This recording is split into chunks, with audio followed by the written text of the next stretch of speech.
Hi மக்களே, எல்லாருக்கும் வணக்கம். நாங்கள் புதுசாக ஈவி கார் ஒன்று எடுத்திருந்தோம். டாட்டாவில் கர்வ் ஈவிங்க. கர்வ் ஈவி வந்து உண்மையாகவே ரொம்ப நல்லா இருக்குங்க. எங்களுக்கு ரொம்பவே பிடிச்சிருக்கு.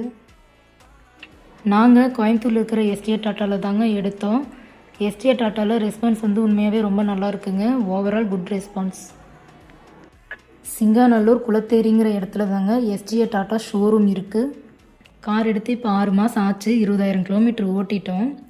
ஆனால் ஈவி கார் எடுக்கிறதுக்கு முன்னாடி வந்து ஃப்ரெண்ட்ஸு தெரிஞ்சவங்க எல்லாருமே வந்து ஈவினா கொஞ்சம் பயப்பட்டாங்க. ஏன்னா ஃபுல்லாகவே பேட்ரி சார்ஜ் போடணும் அப்படின்னு சொல்லிட்டு கொஞ்சம் பயப்பட்டாங்க. ஆனால் நாங்கள் இப்போ 20,000 கிலோமீட்டர் ஓட்டி முடிச்சிட்டோம். எங்களுக்கு இது வரைக்கும் எந்த ஒரு பிரச்சனையுமே வரலிங்க. ரொம்பவே நல்லா இருக்குது. ஈவி காரில் வந்து போகிறதுக்கு ரொம்பவே ஸ்மூத்தாக அந்த ஃபீல் ரொம்பவே நல்லா இருக்குங்க.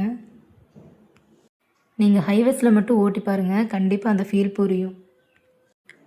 சார்ஜிங் பற்றி சொல்லணுன்னா, இப்போ 100% சார்ஜ் போட்டோம்னா ஒரு தடவைக்கு வந்து 380 கிலோமீட்டர் எங்களுக்கு ரேஞ்ச் கிடச்சிதுங்க. 380 கிலோமீட்டர் மைலேஜ் கிடச்சது. எங்களுக்கு வந்து 380 கிலோமீட்டர் கிடச்சிதுங்க. ஆனால் ப்ராப்பராக சார்ஜ் போட்டு ப்ராப்பராக ஓட்டினா 450 வரைக்கும் எடுக்கலான்னு சொல்கிறாங்க. டாட்டா கர்வ் ஈவியில் 450 வரைக்கும் எடுக்கலான்னு சொல்கிறாங்க. கோயம்புத்தூரில் எஸ்டிஏ டாட்டா சர்வீஸ் வந்து உப்புளிப்பாளையத்தில் இருக்குங்க. அங்கே சர்வீஸ் ரெஸ்பான்ஸ் வந்து ரொம்பவே நல்லா இருக்குங்க. சர்வீஸில் சின்ன குறை ஏதாவது சொன்னால் கூட அதை நோட் பண்ணிக்கிட்டு தெளிவாக சர்வீஸ் பண்ணி தராங்க. ஓவரால் சர்வீஸ் ரெஸ்பான்ஸ் வந்து ரொம்பவே நல்லா இருக்குங்க. இப்போ ஈவி கார்னால் ஃபுல்லாகவே பேட்ரி தான் அப்படின்னு நினச்சி பேட்ரி பற்றி எந்த பயமும் பட வேண்டியதில்லை.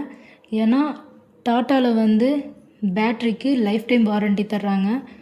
எந்த பிரச்சனை ஆனாலும் அவங்களே நம்ம ப்ராப்பராக இன்ஃபார்ம் பண்ணோம்னா அவங்களே பேட்டரி ஃபுல்லாக மாற்றி தந்துடுவாங்க. அதுக்கு நம்ம எந்த பேவும் பண்ண வேண்டியதில்லை. ஃப்ரீயாகவே பேட்ரி அவங்களே மாற்றி தந்துடுவாங்க.